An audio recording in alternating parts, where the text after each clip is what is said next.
Welcome back to the Extra Rep podcast. I'm Josh. I'm Liam. Good to see we introduced ourselves this time. Yeah, this is the second take. Second take. So today we're going to go through some gym mistakes and programming mistakes. So especially for the New Year's. Yeah, so we're going to see a lot of new faces. A lot of influxes of new people, probably making the same mistakes that we once did. But this is why we want to get this information out there. So we're going to go a bit more in depth at, I guess the main gym mistakes that people make when they start, or if they're, if they are getting more to that intermediate stage of training, as well as some programming mistakes that we really commonly see. So I guess, first question is, what are, are some gym mistakes? We'll start going through a few that you tend to see more than anything in the gym at the moment. Okay, I'm going to start with a quick three because they all tie in together. Not having a program, lack of intensity, and supersets. Interesting. So the reason I say that is because here's how all of them tie into one. You probably met this archetype at your gym.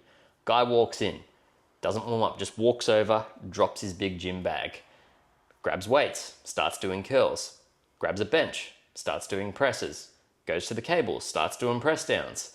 No intensity, no program, supersetting. For what reason? It is funny, isn't it? Yeah.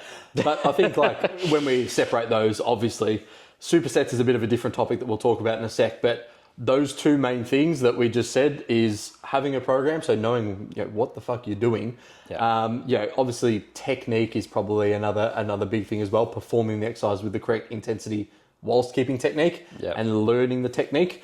But coming in and not having a program is just sin number one. If you don't come in and have that, of course, when you are a beginner, you can do anything and you're going to get some initial results. Well, it's worth mentioning that's the battle for some people is just getting into the gym. Credit where credit's due, just getting there is awesome.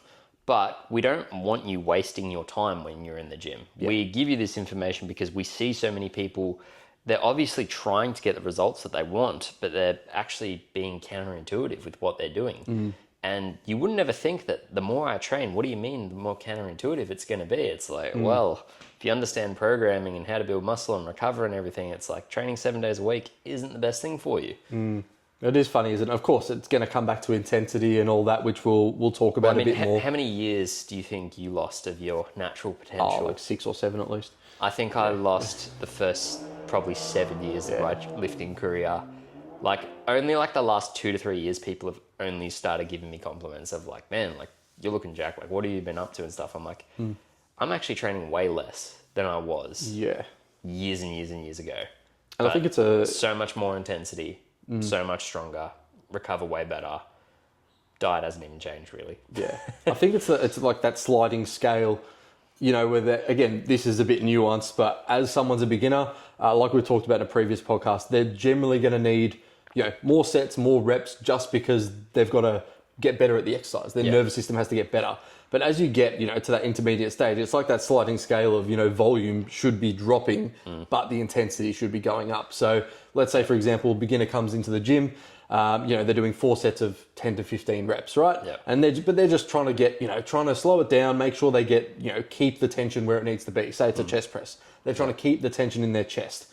Then as they start getting close to failure, they can be like, okay, I can probably drop a set now. It can be 3 sets. Then it might be 2. Then it might be 1. Of course, goes down a whole rabbit hole of programming from that point on. But there will be a point where, 4, 5, 6, 7 sets, it just becomes what we call junk volume, where, if you're lifting, say, less and less weight, say the first set, you come in, you do 40 kilos on your bench press for 10 reps, right? Second set, maybe it's 40 kilos for 9. Are you talking about working set or just? Just let's say for an example. Someone's just come in, right? They're brand new. Their first working set on a bench press is 40 kilos for 10 reps. Their second one, maybe they get 10, 10, 10, 10.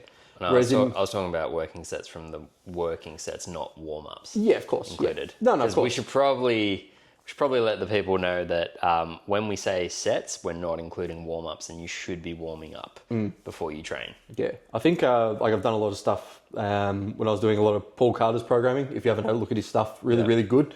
Coming back to motor unit recruitment and that, a lot of his stuff in his groups, when I was in his groups, was really based around 1 or 2 working sets, and then there were warm-ups. So let's say for example your bench press, you 80 kilos for 10 reps is like your max. That's what you're trying to get. Yep. Your first warm up was about 40 kilos for about 8 to 10 reps. Exactly. Then you'd rest about a minute and a half. You go to about 70%, so maybe that was 65 kilos. You'd only do 3 to 4 reps, just get a good feel. Yep. Then you'd actually rest a full 3 minutes. So you want your nervous system to be fully ready before you go for that, basically all out set. Yep. Or maybe you'd leave 1 rep in reserve or something. Of course, his programming started changing a little bit. Yep. But that's probably a good way to look at it. Do 1 or 2 warm-up sets.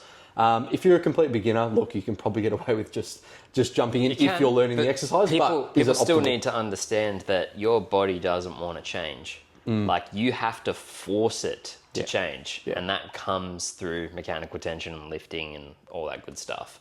Especially as you get more advanced, like your body gets to a point where this is why you've probably heard of like a natural limit, natural potential. It's like your body gets to a point where it doesn't want to grow anymore. You need to force it. And yes, calories can come into play, sleep can come into play, but training stimulus is what stimulates muscle growth. Yeah. And I think even going a bit further beyond that, as you start to get more intermediate, you'll understand why some programming on paper, like I'll look at it and be like, oh, this is awful. Because like someone might come in and it might be, let's say they're doing quads, right? Yep. Doing legs, quads, and they'll pick like 4 exercises, right? And like every single exercise will challenge a certain position of the muscle, lengthened or shortened or mid-range. It can be there as well. But if you're coming in doing, say, a quad day, right, and you don't do any leg extensions, which is just about, apart from maybe some sissy squats, the only thing that really shortens, the quad. You're sort of, using all that length and stuff, which is not a bad thing. Again, of course, if you keep progressing, you're still going to see results. But you're probably going to miss out on some by not incorporating, shortened and lengthened positions together in the programming. So, like to make it easier for the guys, like as a chest exercise, like where's the bench press the hardest? Probably from that sticking point, like at the bottom towards that sort of mid range. Once you can get past that mid range, becomes easier towards the top. Whereas if you were going to set up, let's say, like a cable chest press, and you were going to put the bench pretty far forward, so it actually gets to the point where as you're getting to that lockout, that's the hardest position there. That would work more the shortened position. The bench press or dumbbell press would work more of that sort of mid to lengthen position. So I think it is important that it doesn't need to be together in one day, but I think over the course of a week, you should have a shortened and a lengthened position across most things when you're an intermediate.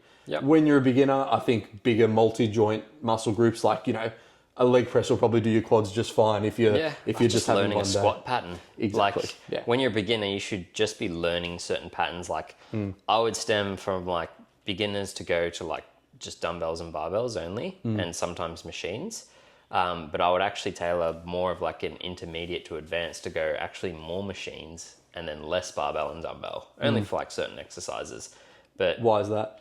so you can achieve muscular failure a lot better because of stability. Also, you don't realize how much fatigue you accumulate when you start to get really strong and you've got like squats or deadlifts or bench press or anything, or just a leg press. It's like you have to take off the 20 kilo plates, put them back on, take them off, put them back on, take them, put them back on. Whereas machines, you've got a pin, you go ding, and you literally just pop it in, and you're straight away at your weight. And then you're already in the position to lift as well. So especially on things like shoulders and chest and stuff, you can really target the muscle properly without worrying about stability. If you go from a machine chest press, you can easily rep out 80 kilos. But if you tried to get a dumbbell, 240 kilo dumbbells, and tried to get them up, fatiguing, go back, try and get them up, and you might need someone to assist your elbows, and then do the press from there, it's way harder. Way and more it goes fatiguing back as to, well. it's using more of your stabilizer muscles. Which, it is a thing, but you will find like, again, it's just going to create more fatigue for the nervous system. Using dumbbells than using, Actually, that's a good point. We're not talking about fatigue for the muscle. We're talking about fatigue for the nervous system and the central nervous system. Two different things. Two very different things. Yeah, it's one of those things where it is hard because, like, let's say, for example, a deadlift, extremely taxing and fatiguing on the nervous system. You're taking that to failure. Like, you're doing a proper 1 RM deadlift, you won't be able to lift that again for at least, I'd say, 2 weeks. Nearly 10 days, 14 days, whatever that may be. Well, cardiovascular as well. Like, you do a heavy set of squats, and then if you've got like a heart rate monitor, you look at your heart rate and like your breathing pattern compared to like a heavy set of like a chest press, and you're just like, what the hell? I'm like way more out of breath. I need way more to recover because, you know, your cardiovascular system was taxed a lot more with all the breathing and the stabilization and all that, whereas a machine took out all of that. And you can actually just drive the muscle specifically to failure that you're looking for. Whereas like when you're looking at something like a squat or something, other limiting factors like your cardiovascular system could be a limiting factor, not actually your quads. Yeah, and I think that's a really interesting point to bring up, is that there will be exercises where other things will want to fail before the target muscle you're training. So a squat's a really good example of that. You know, you'll probably see a lot of bodybuilders and people now jumping on something like a hack squat or a pendulum squat as opposed to a barbell squat, just because, you know, a hack squat and a pendulum is going to protect your lower back, sit you in a position where you can just focus on putting that knee over the toe and just getting a massive amount of stimulation through the quads. Whereas in, obviously, when you're looking at a normal squat with a barbell on your back, it's a lot different. It's still going to fatigue your lower back a bit more. You know, your erectors, your I've lost my train of thought. Your adductor magnus, like just those sort of little things that play more of a part as well. And as you fatigue, you know, for example, a pendulum squat, you know, it's not going to enable you to try and shoot your hips up because it's against the pad. Whereas in the squat, it's very easy to shoot your hips up and take that load away from your quads. So, you know, there is going to be some smarter programming you will need as you become more intermediate as well. But if we take it back to a beginner, what sort of patterns would you say a beginner needs to hit throughout, you know, a week? A week? Yeah. I'd say the basic 3 patterns. Oh, actually 4. I'll add overhead press in there. But a squat, bench, dead, overhead press. Yeah. Like just learning the basics. But I do think that they need to do a lot of isolation work as well.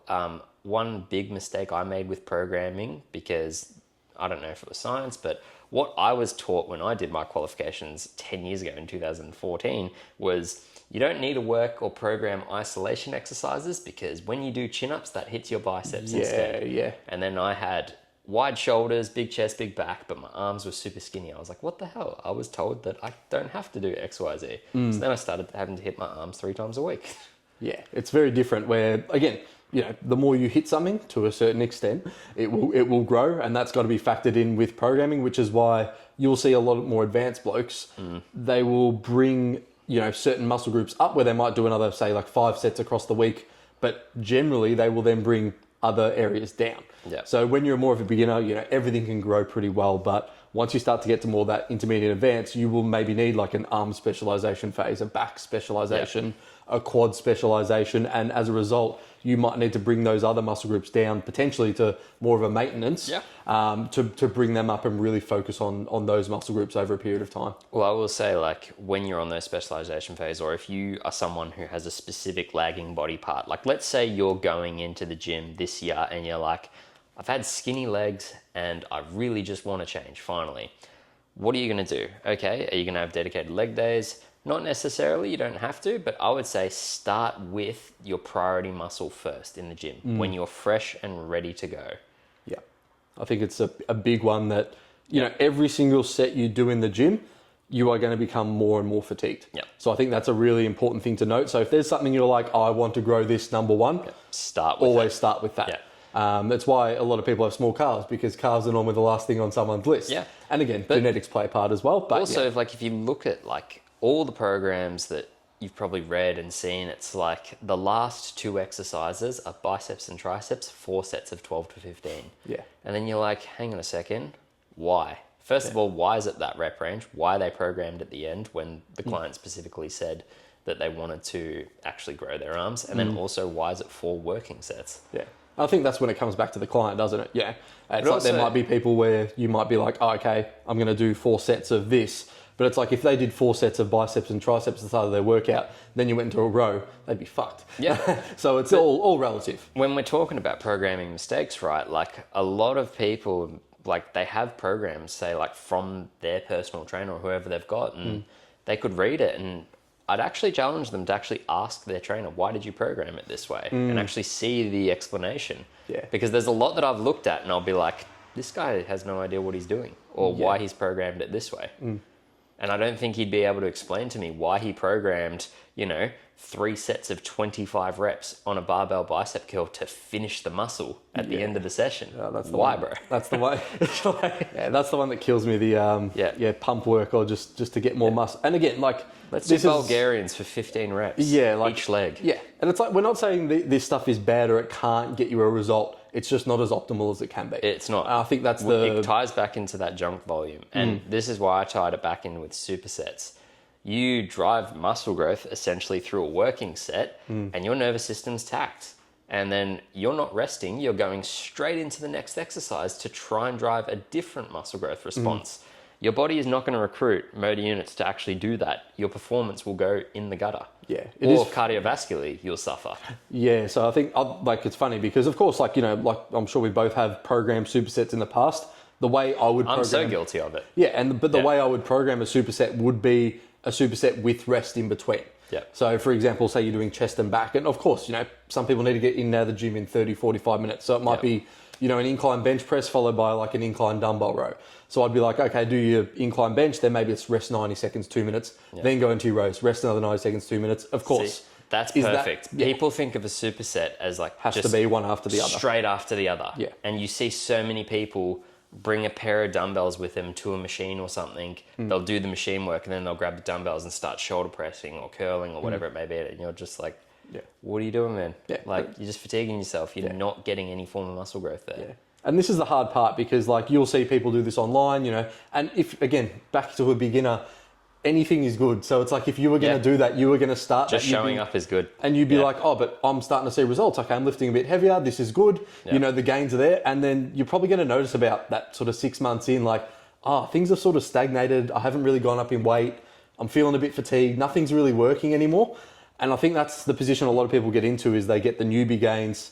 And then because the program is not smart and because it's not tailored towards them anymore, or they just don't understand, you know, where they need to be, how many sets and reps they need to be doing, that's when I guess the enjoyment goes out of it as well. Because, you know, if you're not seeing results, you're probably not enjoying it as much as well. Well, you mentioned a program tailored to them as well. A lot of people are just following programs. Or program hopping. Or program hopping, but they're following programs because X, Y, and Z person looks good on Instagram and they wrote up this program that you could buy for a cheap price and it will get you the exact same results. I mean, we look at like the bro split, right? The bro split, if people have followed the science, the bro split has been completely killed. Like, if you're natural, the bro split does nothing. Your muscles atrophy within the week. Like, you're not hitting your muscles frequently enough to drive growth. But because people like Jay Cutler and Arnold were taking a shit ton amount of gear and they were spending 5 hours a day in the gym and doing all this volume and eating 8,000 calories a day, then hey, that's all you need to do. And it's funny So because the obviously programming must work. Yeah, you bring it back to like sort of being nuanced about the whole thing is that we're not saying a bro split doesn't work and you can't grow any muscle in it, right? You know, of course, you progressively overload something, you will get stronger. But it's not optimal. Exactly. It's not optimal when we're looking to sort of go back to those things. So, you know, it will get to a point where, for example, like a lot of my programming now has started to change a lot more, you know, away from sort of as much bow splitting to more sort of either upper lower or, you know, more full body-ish type programming. Welcome to the full body gang. Yeah, I actually hate doing full body, but full body, I'm telling you, like, I've made the best gains of my life and I only swapped to full body in about May, June this year and ridiculous results. But it has to be done properly. This is the problem. It does need to be programmed properly. It also does need to be tailored to you, to like what you want to grow. And then you also need to understand your maximum recoverable volume.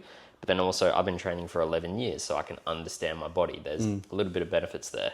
Yeah, I think going back to like programming and sort of the hopping, that's probably the main thing I see from people is that if they, instead of just being on a program for 4 weeks, if they stuck a program out for 12 weeks, yes, I know you're repeating the same movement, but the whole point of training is to come in and progress and get stronger at the exact same movements because then you know 100%, okay, well, if I've got stronger every single time I've come in, I've definitely grown some muscle, you know.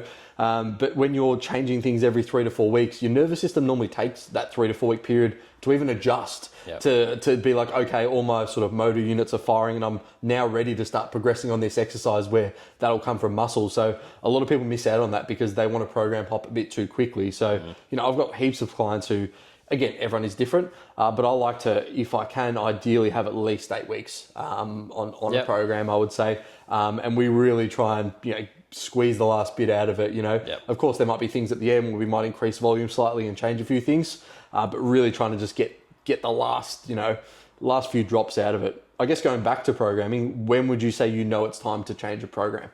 When you have actually plateaued on a lift or multiple of your lifts, because there are some times where it's just one pattern of movement you can plateau on, but the rest of your program you can be flying through. So you can just swap it out.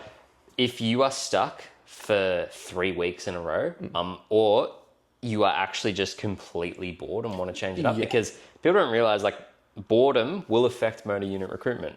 Motivation is a big driver for motor unit recruitment. If you are doing, if you have to go into the gym and do the hack squat for the 15th week in a row and it's going to suck, motivation is going to be fuck. Yes, willpower is a real thing, but it does deplete over time. Yeah. So I would say if you have noticed for 3 weeks that you have not noticed any strength gains at all, I would say change your program. I don't believe in deloading. I don't think people go, I need a deload. I see that as mismanaged volume and mismanaged programming when they need to deload, or some form of other lifestyle factors lifestyle stress have impacted their recovery and they're too fatigued to be training. Yeah, that was me. It happens. It happens. Sick, everything, building up business, etc. Stresses all areas. Yep. And that's why, again, you get sick, run down, and things like that happen. It happens. But one other last one is if you look in the mirror and you feel like you've made no progress,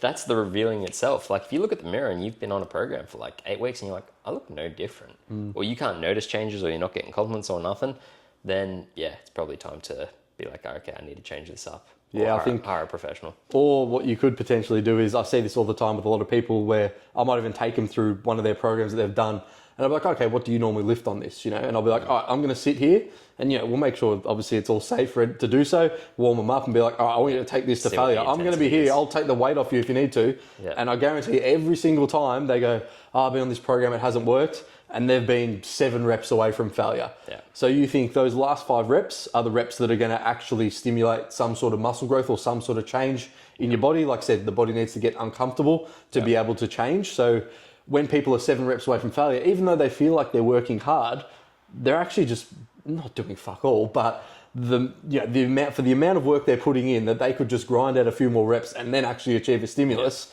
they're cutting short of that stimulus, and then they're just spinning their wheels over and over again, thinking it must be something else that's wrong. Yeah, that's a good point, because you can have the best program in the world, but if you don't execute it well or have the intensity and the drive to push muscle growth, then you still won't see the results. A hack I give, because for people that don't know, I'm purely online. I don't see clients in person. I used to, but now I'm online. I get my clients to video the exercise and the working set and send it to me. That mental shift of knowing, fuck, I'm on camera and I have to send this to Liam, they will be training a little bit harder, I can guarantee. Take the extra rep than they normally would. They might let out an extra grunt that they didn't use before, all that stuff. They okay, I want to show Liam that I'm training hard. I want to show my coach that I'm training hard. Yeah. Yeah. And I think it's having that mindset of it's a mental wake up as well. Yeah. There's those people who are like, I'm going to war with my pre-workout. I'm like, no, you're in a fucking air-conditioned gym, bro. Calm down. But there needs to be a point. Yeah. No, but there's people that they're just doing having their shake, I'm going to go to war with the weights. You're in an air-conditioned gym. Chill out. Of course, you want to approach. Maybe an alternative north. Yeah, well, you want to approach. You want to approach your working sets with a mindset, of course. I need to beat this weight from last week, or get an extra rep on last week. It's that finding that sort of balance between knowing when to switch on and off. And that does take time. As a beginner, you're not going to be able to just have that mental switch to be like, all right, let's go. Training with a partner, again, can have massive pros and cons. I find as an intermediate and advanced, training with a partner could be fantastic. As a beginner training with a partner, it's normally your mate on his phone just talking shit. And that's just going to get stuff all out of you. I find you're going to be in there for 2 hours, you're going to get a mediocre session in, or he's just, you're, again, ego lifting, that there's going to become one or the other. I've seen the negative side effects of if you get to, and this is the same as training with music, right? Which I actually don't really condone training with music. If you're doing cardio, yes, but weights, I find you can get in sort of a meditative state where you can actually focus. And I think a lot of people these day and age need to build attention span to focus and focus on lifting the weight, technique and all that. But let's say if you forget your headphones and then you show up to the gym, what's going to happen?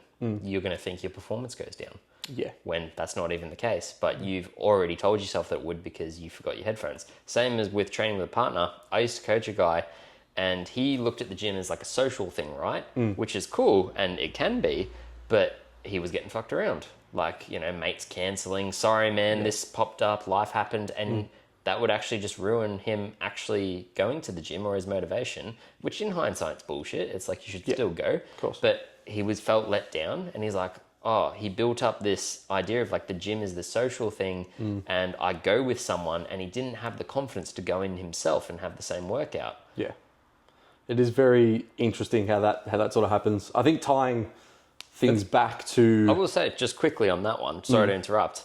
A lot of people New Year's are going to be feeling this way. Some people have never stepped in the gym before and they're going to be like, I don't want to go by myself. But it's like the reward is there when you start building the habit of going in and, you build that self-confidence within yourself. I remember being petrified when I first rocked up to the gym. Yeah. I remember when 5 kilo dumbbells felt heavy. I still do on a lateral raise. If you do it correctly. But yeah, I still remember not being able to bicep curl 5 kilos. And I was like 16 and I'm seeing people around me lift these heavy weights and I'm just all intimidated and feel, what the fuck? Yeah. I will say, like, a lot of the time in the gym as well, you do get in your head, especially when you're new, it feels a lot more intimidating. And don't get me wrong, some gyms are, but there's a lot some gyms have dickheads, but I would say 70% of people are there to help. Like, yes, everyone's got their headphones in and they don't look approachable, but if you just ask them a question, they're more than happy to help or spot you or anything like that. Yeah. I have a massive resting bitch face in the gym. Like, same. people are like, oh, bro, you look so angry. And I was like, oh, I'm just staring into the distance. It's also the intensity you bring. Yeah. Because, like, when you're really focused, like, you're not focused on anyone else. Yeah. And it looks like you are ignoring them. Yeah. But it's like, no, sorry. Like you don't want to talk to them. Yeah. It's like, no, I'm just training. Then I'll always take my headphones out and be like, oh, hey, man, how you going? Yeah, exactly. But yeah, I think tying things back to your goals, if you're new, if you're just starting in the gym, the hardest part is just getting in. Just step your foot in the door. Again, of course, we're talking about optimizing things, but even just getting in, just getting on the cardio equipment or something, starting there, then slowly making your way into the weights room. You might do a little circuit in the corner or something like that, but you will get to a point where, you'll start becoming more comfortable, ask people questions, especially there'll be some people who look approachable straight away. Just ask them, just be like, sorry, man, I've never used this machine before, or ask the staff or the trainers. Say, if the gym has staff. Staff or trainers, I know that's a dying breed, the staff and trainers. But again, if you guys are at Anytime Fitness Altona North... That's a real thing. Yeah. Like, I'm seeing gym staff looking like they want to kill themselves. Like, they are just not enjoying their job. Yeah. And I think that's the hardest part, isn't it? It's like when you're at a place you like working at, that's going to shine through in your personality and how you approach things. When you don't, of course, that's going to shine through your personality as well. That's the thing, like, people... If your staff don't look approachable at the gym, then it's just like, what the hell? Yeah, it doesn't look great. But, life happens. Some people have bad days. Of course. Some people, Of course. So I guess, like, tying this all in, what would you say to people in terms of, like, what are, like, the key takeaways? Like, let's say, in terms lack of clear goal, you need a clear goal of how many times am I going to get into the gym? Yeah. I need to make sure I have a program, whatever that may be. You can rip it off the internet. I don't give a shit. You just need something. So many free ones out there. Something to start. Yeah. Something to start. You need to obviously build technique first. So make sure you're performing the exercise correctly. Then you can start looking at really ramping up that intensity and just making sure you're progressing. And then from there, that's probably when you can look into, I guess, not saying you shouldn't hire a coach as a beginner. I think you should as well. But as you become an intermediate as well, that is definitely when it's probably even more important, I would say, to then, for the transitional to phase then start having advanced, a coach into that intermediate, because that's when you're going to have to start looking, more in depth with your nutrition, with your recovery, with what you're actually doing in the gym, where are you putting your effort, how many sets, how many reps. There is a bit of a science to this. And of course, you can get some decent results. But of course, when we're looking to optimize things, these things do make a difference. These 5-10%ers that all... If you are intermediate, you've probably been in the gym for like 3 to 5 years. So like you're a part of the lifestyle now. Like you've shown discipline, you've understood commitment, you understand what it takes. So you usually want to and seek out that further knowledge to better yourself. Yeah, I think that's seeking out that further knowledge, like always just looking to improve. And I said, that's the same thing. You come into the gym because you want to improve. You want to get better than last time. If you lifted 80 kilos for 10 reps on whatever exercise, you want to lift 80 for 11 or 82 for 10. You always want to see some progression. And that's not to say that you won't, you can't progress all the time. There's going to be life things that might happen, but you should be aiming to progress every single time. Of course, that's going to change where, if you're deep in a diet or something, might be a different story. We might be just looking to hold on to that muscle. Yeah. But I think if things are done smartly and intelligently, you've got a good program, you've got a good goal, you know what you're doing, you should be able to still progress and get stronger every single week. Do you want to touch on that diet one real quickly, just because so many people are going to change, obviously, nutritional habits into the New Year's, and they may be in a deficit? Yeah. What should they be doing with their weight training?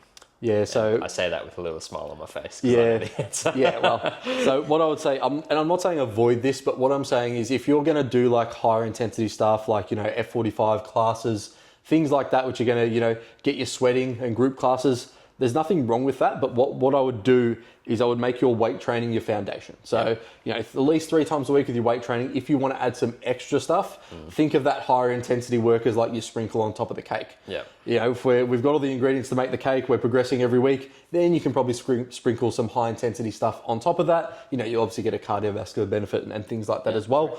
But it's just knowing, how far you can go before you burn out in your deficit. So, muscle. Of course, exactly. It comes back to, recovery, your nutrition, your training, what you're doing with all those things. But mentally for people, and I'll just throw this one in there, so many people think that because I'm eating less food, I'm less fueled, I'm not as strong. That's not the case. Yeah. I think a last sort of point you can still push numbers. Yeah, and timing as well. Like I said, it becomes probably a little bit more important in a deficit to worry about, nutritional timing, getting more carbs around training. Yeah. If you can prioritize your carbs around training, especially in a deficit, that's really going to help lead you to just a better physique overall, because you're going to be able to push, you're going to be able to probably still build a small amount of muscle. Yeah. I think that's a really good place to leave it. Thanks so much, guys. Yep. Really appreciate your time. Thanks for having us. Again, we've gone through gym mistakes and programming, heaps of stuff you'll be able to take away, heaps of valuable stuff you will be able to go through this episode. Again, if you've got any questions about anything that we've covered today, feel free to just message myself or Liam, or message the page. We'll be able to get back to you. And who knows, your next question might be a future topic in the podcast. Look forward to seeing you guys in the next one. See you guys.